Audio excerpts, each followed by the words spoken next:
I am going to be doing a screencast of a presentation by Layla Frank, and she had the subject matter of the development of photography through the 18th century to the 20th century. So she's bringing us through a very broad span of time, but focusing on photography and how it has changed and how it has grown and morphed to become its own art form. So, to introduce the history and the concept of photography, it still is kind of a controversial fine art medium, simply because it is very difficult to classify. Is it an art or is it a science? And of course, at the origin of photography, it was much more controversial. The thing that I want you to remember at the beginning of the development of photography, remember we were also at that age of enlightenment, where science was becoming very valuable and very important, and a lot of experiments and knowledge were just really starting to grow and thrive. So this is definitely part of that age of enlightenment. But as photography continues to develop, no pun intended, but it absolutely starts to hold its own in terms of fine art. And like I said, even today, it's somewhat controversial, especially today in the present, because everybody is a photographer, right? Everybody can take really cool photos at their fingertips and manipulate them and apply filters and things that make it very cool and very interesting. But there still is that fine art to photography about not just being able to capture something that looks cool, but it's about the thoughts of the artist, the expression of the artist, and how they use their medium to capture and communicate. And I think that's at the end of the day is what's really important to remember, that that is really ultimately how photography moved from a science experiment to another fine art medium. So a couple other things about the development of photography: the chemistry that was needed to register an image was not available until the 19th century. And what we mean by that is how do you capture an image but make it stay, make it fix to the paper? That was the struggle. That was what took a long time to develop and to prosper. Artists from the Renaissance onward would use what's called a camera obscura, and that's a Latin word for dark chamber. And what that was a small hole, very, very small little pinhole, in the wall of a darkened box, a completely enclosed, darkened box that would allow light to pass through the hole and project an image, but it would project it, upside down within the box. But however, it was not until the invention of light-sensitive surface by a Frenchman, Joseph Niepce, that the basic principle of photography was born. So for a very long time, for a century, we had a way of capturing an image, and artists used that. They used the camera obscura as a way to kind of almost use it as like a sketch or something to look off of, because you were able to get kind of a lot of detail from that. They used it as a source to do their drawing or do their painting from that. But the problem is there was no way to capture that and to fix it onto paper. The first photographs, such as Niepce's famous view from the window at Gran, 1826, required such a slow speed. That meaning exposure period. So when you are exposing the light and the image onto the paper, and in the beginning, we're talking about an exposure speed of about 8 hours. So that really wasn't much better. It was not something, you could capture and develop and have it in your hands, in an hour.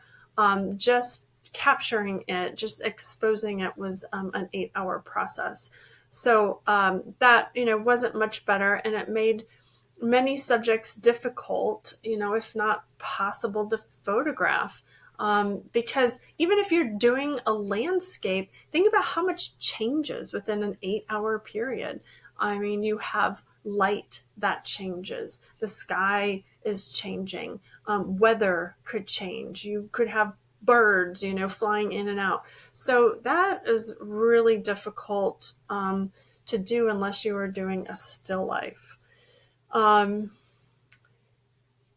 Then after that, we kind of get into new processes.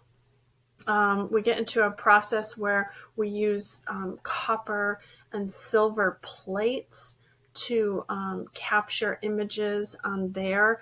I have a really great kind of description that I'm going to read to you about the origin of photography. And basically, the French are known for inventing it, but then the English kind of also kind of played off of that invention. I think that that's really important to understand. So modern photography was invented in two different places, but kind of at the same time, France and England. The French version, called the Daguerreotype, after its inventor, Louis Daguerre, was a single image that is characterized by being in perfect, sharp focus with amazing clarity and detail. That's great, right? But Englishman William Talbot invented what's called the calotype, which is inferior, definitely, to the quality of the French version. It was very grainy and wasn't as sharp and crisp as the Daguerreotype. But here's the difference. The calotype was less costly to make and had an accompanying negative. That then, when you have this negative, if any of you've studied photography or played with photography, the negative is what you use to generate unlimited numbers of copies of that original. So the Daguerreotype was so costly. That's when you use like a copper plate and you kind of embed the photograph into this copper plate. And it was a one-time use. You couldn't reproduce it from that. So the materials were really expensive. And even though you had this really beautiful quality, you weren't able to reproduce it, and it was so expensive to make. But then the calotype, so you're losing quality, but now you have something that's a little bit easier to use, more functional, and way more affordable. These are some great images that were provided of other artists. What I like about these images, so the one on the left is from 1908 and the one on the right is from 1955. So we're definitely getting into that time period where photography the science of it has now been established. And because the science has been established, you can now see the artistry start to become very prevalent. So the image on the left by Lewis Hine, called A Child in the Carolina Cotton Mill, you can just apply all of these elements and principles to it. You can look at that diagonal composition. You can look at the repetition of all of these bottles on the left at the factory. So you have this beautiful rhythm.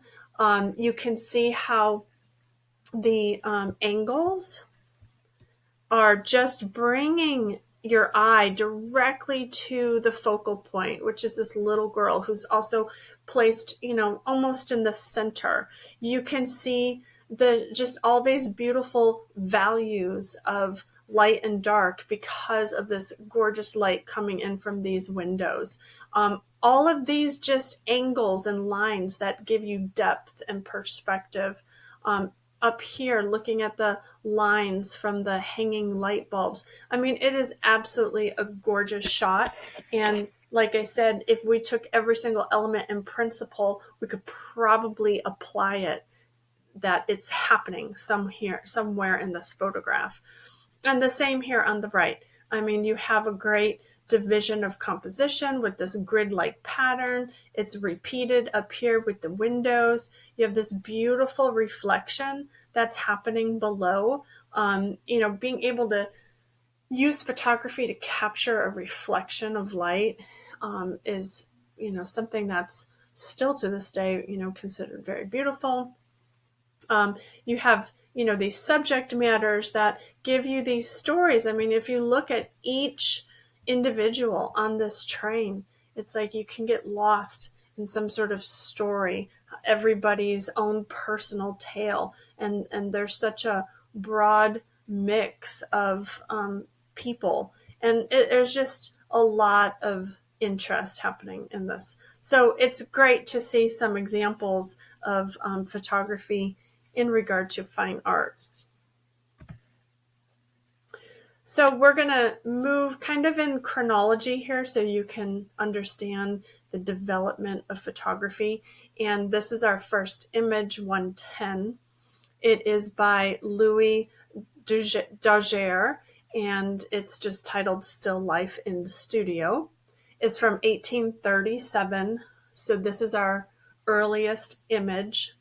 It's a Daguerreotype, is the type of photography that it is. It's located at the French Photographic Society in Paris. And what we have here is a beautiful photograph that is, again, this highly detailed photograph. And what I love about it is the still life was probably purposely chosen. All of these kind of random objects were probably chosen because of the need to be able to see all the details. So you have these like cherub carvings. You're able to see the weaving in the basketry. You're able to see the detail in the wooden frame and even in the picture itself.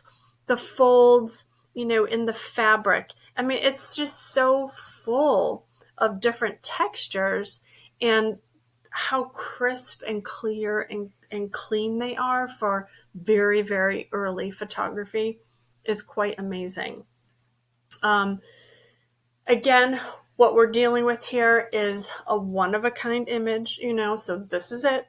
This is the photograph, and there will never be another one.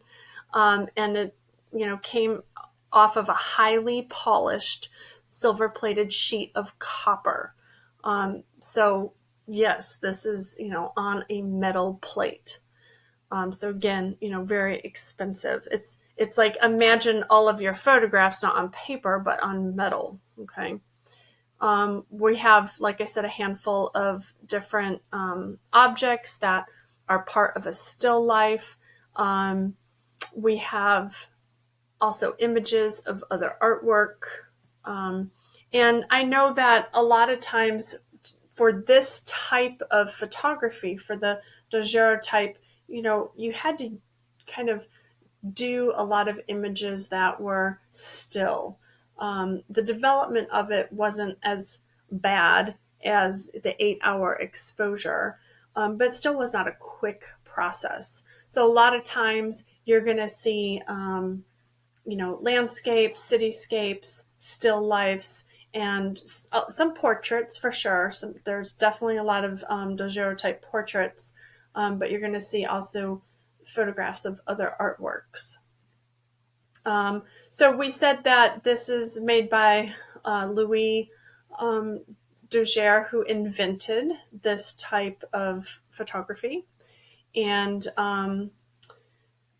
he has about less than 25 photos that are surviving. There was a devastating fire on March 8th in 1839, and much of his work was destroyed. So we're really only left with about 25 of his photos. So we already talked about the daguerreotype is remarkably detailed, one-of-a-kind photograph. The image is highly polished. And then the way that it was fixed onto this metal plate is it's sensitized with iodine vapors. It's exposed in a large camera box, developed in mercury fumes, and then stabilized or fixed. That's really the word that they use a lot. How do you fix it? Which means make it stay, make the image stay. Then fixed with salt water or hypo, which is sodium thiosulfate. So yeah, doesn't sound very safe, does it? Lots of chemicals, lots of hazardous materials, but again, that expensive. It's very expensive to work with all these chemicals as well. Of course, early photography, we're only looking at black and white, no use of color yet, mainly because they didn't know how to capture. What we're capturing, what early photography is capturing, remember, is light. And, light is only being captured in terms of tones and shadows and, a grayscale. We're not ready to capture prisms and, how light is reflected or refracted in order to capture color. Not there yet. The function of this piece is artistic expression. Again, it's a scientific tool. We're, still inspired by the Age of Enlightenment. So we are definitely working with science and blending science and art together. You got to see that with, our earlier works and, how science influenced artists. So this is still a real product of that. We feel that artists that were really into photography, they saw it as an art form for sure. They actually weren't a bunch of scientists, conducting experiments. They were artists. They were definitely artists that were using science to develop this potential and to develop this medium. So to them, photography was indeed already an art form, and they were working very hard to perfect it, even if it wasn't considered an art form or accepted as an art form at the time. But that's kind of the cool thing you're going to see with all of these movements in this entire content area is at the time of the movement was not at all respected at all. Artists were usually extremely ridiculed for their kind of artistic inventions and artistic styles. And, quite often the artists themselves actually didn't live long enough to see its acceptance. It wasn't until much later that these art forms were able to be appreciated for what they were. So that's kind of going to be a common theme in this content. So Layla compared and contrasted it to the fruits and insects painting, which I thought was interesting but made sense because we haven't had a ton of still lifes.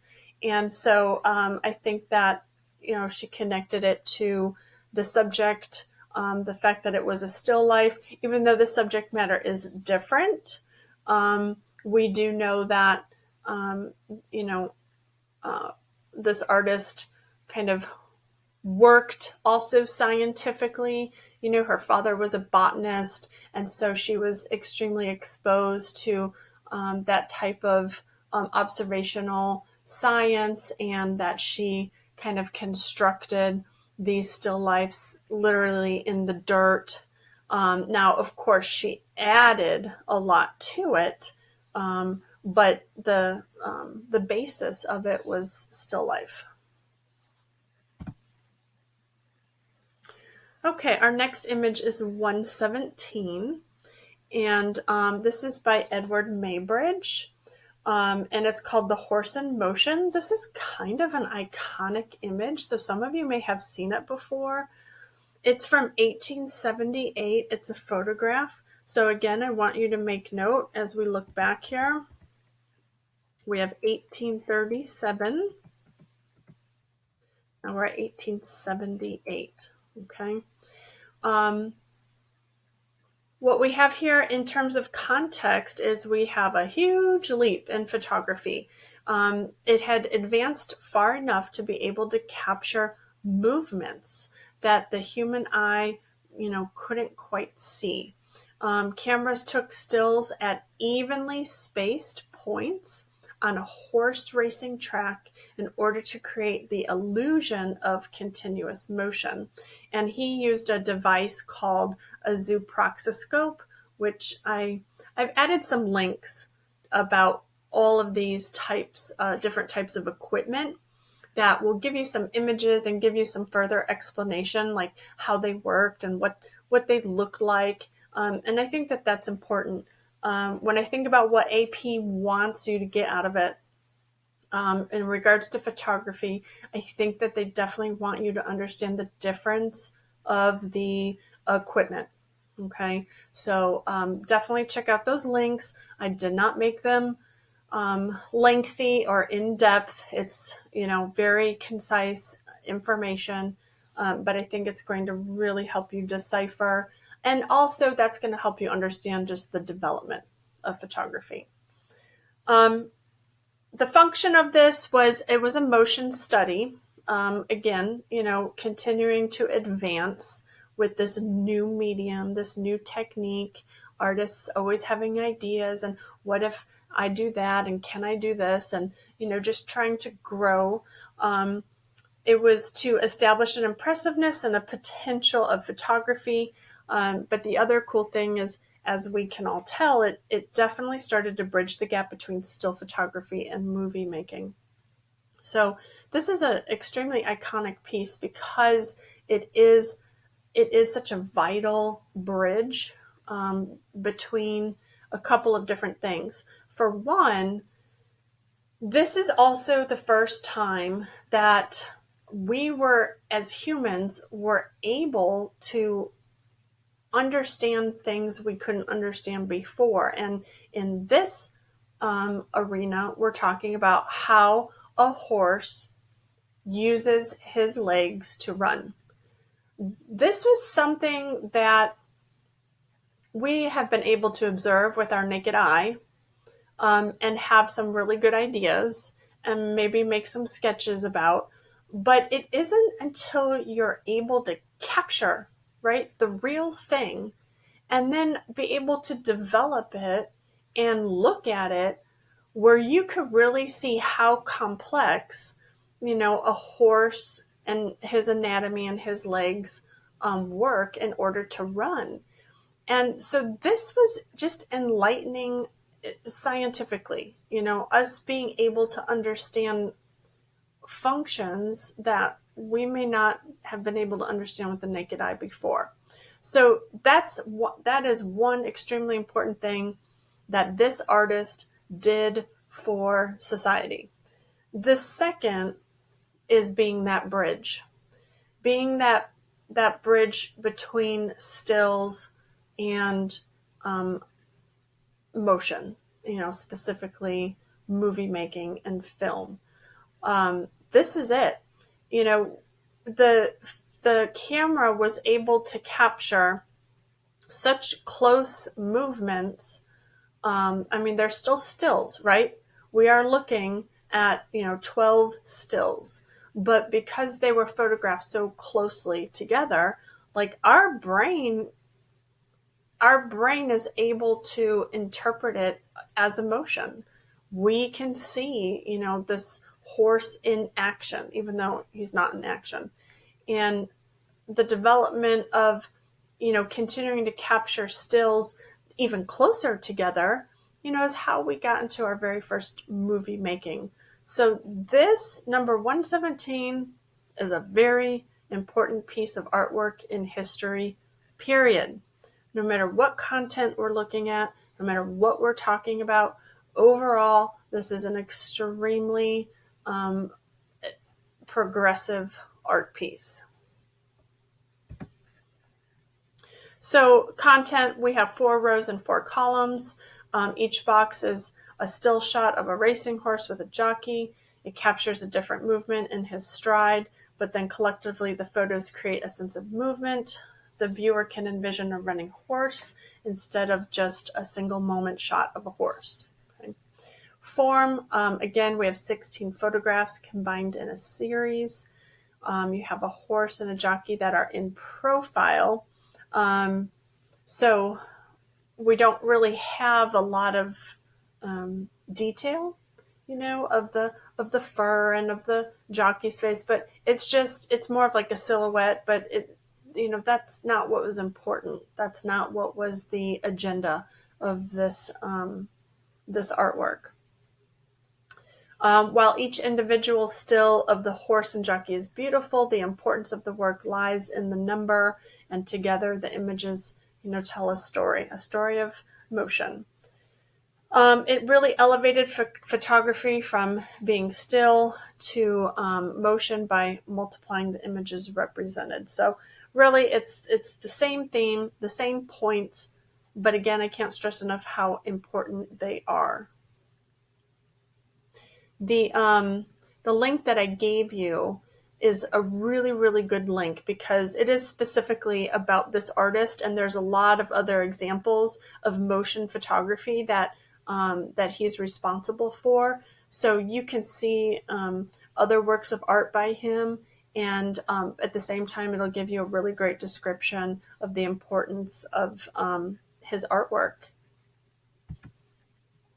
So Layla compared it to Andy Warhol. It's called the Maryland diptych, which we haven't gotten to yet, and we'll be getting to when we learn about pop art.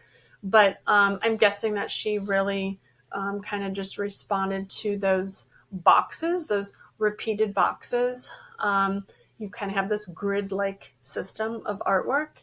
And even though, this is not about something being in motion, I think compositionally is what she's comparing it to. Okay, so again, first thing I want you to notice is the date. So now we're at 1907. Okay, this is image 127. This is Alfred Stieglitz. It's called the Steerage. It's a photograph from private collection. And in terms of, what this is, what the medium is, it's just a straight up photograph. No kind of fancy description of what type. But here's what we have now. We have had so much growth in the development of photography that we are looking at a fine art photographic piece. Okay, and that's really about what the function is. So we're making big leaps here because we only have 3 images that kind of deal with photography. But if we think about the first one is all about, how do we take a photograph and how do we fix it so we can keep it forever? And we have, really great example of a still life that captures just beautifully detailed one-time images, right? And then we have how photography kind of got us closer to motion photography. But now this one is all about using photography as a medium, like official. Prior to this, what was accepted with photography was that artists would use photography to capture a moment and then go back to their studio and paint it or draw it or sculpt it. So it was very acceptable that photography was used to study, right? To study the artwork you were about to make. It was not accepted that it was artwork in and among itself. Now we are seeing that boundary being blurred. Now we are seeing photography starting to have its own place as a finished piece of artwork in the art world. Okay, so what content-wise, what we have here is we have the division of some social classes entering, a big ship, and so up at the top, with the nice views and the open air, you've got your upper class. Lower class, they were shuffled into the bottom and kind of tucked away, right? I think a really great example of this, and I'm guessing that everybody has seen Titanic. So that is a great example of what this photograph is portraying, is that segregation of classes. Okay. But very importantly, not only are we capturing almost like a social commentary, but we're also just using those elements and principles of art to kind of capture it in a very beautiful and aesthetically appealing sense. So we have a lot of diagonals that are kind of framing the picture. Even this big, maybe that's the mast, one of the masts is at a diagonal. You have, these broad lines that help divide up the composition. We have these beautiful ropes that show rhythm and repetition. The same with the ladder over here. Okay. We have beautiful balance of gray tones, darks, and lights, and meet all the mediums in between. And I think what is also important to take away is, not just understanding kind of the aesthetic beauty of the photograph, but I think it's important to understand the importance of Alfred Stieglitz in general. So he was very well known for kind of being, the advocate for photography as fine art. And he had opened up one of the first, if not the first, gallery of photography. And it was one of the most progressive galleries in the US. Again, photography hadn't quite been established as a fine art form, but it was Alfred that really kind of pushed that and paved the way for it. He had photography that was showcasing right next to, extremely avant-garde and modern works of art, that was, all about the talk of the town and getting all of the attention. And he just would display those photographs on equal ground, which really helped people kind of learn to have an appreciation for it. He was just, the advocate for it. And he's the one that really kind of pushed to help shift those paradigms for people. Stieglitz is also known for not arranging his subject matters, that he took his pictures as life happened, and that was very important to him. He didn't like to, put together portraits or still lifes and be in control of the subject matter. He wanted more to capture what was, already there, and to help display that moment as a fine piece of art. He emphasized that, it's about clarity and realism, that it was his job to capture it, not his job to create it. He was way more focused on the composition and the art of the photograph rather than the subject matter. So when he would photograph, he would definitely find interesting subject matter, but that really wasn't what it was about. He was more about honestly looking for his elements and principles of art and then trying to capture that. And again, amongst interesting subject matter, but that wasn't his sole push and his sole purpose. Remember, he wasn't trying to push every envelope. So he knew that in order to get photography to become a respected art medium in and among itself, he really needed to adhere to some of those artistic traditions that we get from working with elements and principles. Okay. She has here that he was influenced by Cubists, which we will learn more about Cubism in some of our upcoming presentations. She compared it to a Slave Ship by Turner, and I'm guessing, again, because of maybe subject matter, definitely a completely different feel, completely different medium, completely different expression. But, we're kind of talking about humanity on these ships. And I think that's what she's tying it into. So this is her vocabulary page. We have the camera obscura, which was that pinhole camera that would allow you to capture an image upside down. We have the calotype, which was the English version of capturing an image that was less expensive and provided you with a negative so you could reproduce it. You have what's called caprice, which is usually a work of art that is architectural fantasy. So more broadly, any work that has some sort of fantasy element.